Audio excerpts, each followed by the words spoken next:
இப்ப என்னடா பண்றது அப்படின்னு பார்க்கும்போது அந்த கூட்டத்தை விலக்கிட்டு ஒரு சின்ன பையன் ஒரு என்ட்ரி ஒன்னு கொடுக்கறான். உங்களுக்கு தான் தெரியும்ல, டேய் எங்களாலே முடியல,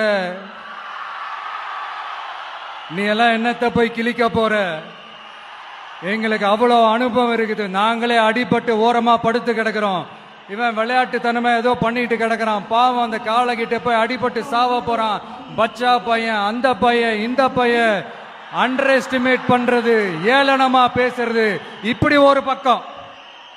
இன்னொரு பக்கம் பரிதாபப்பட்டு ஐயோ பாவமே இப்படி தனியா போய் மாட்டிக்கிட்டானே அந்த காலகிட்ட என்ன பண்ண போறானோ அப்படின்ட்டு ஒரு பக்கம் பரிதாபப்பட்டு பேசுறாங்க. அந்த சின்ன பையன் எதுவுமே காதலியே போட்டுக்காம 2 பாக்கெட்லையும் கைய விட்டுக்கிட்டு ஸ்டைலா கெத்தா தில்லா அப்படியே உள்ள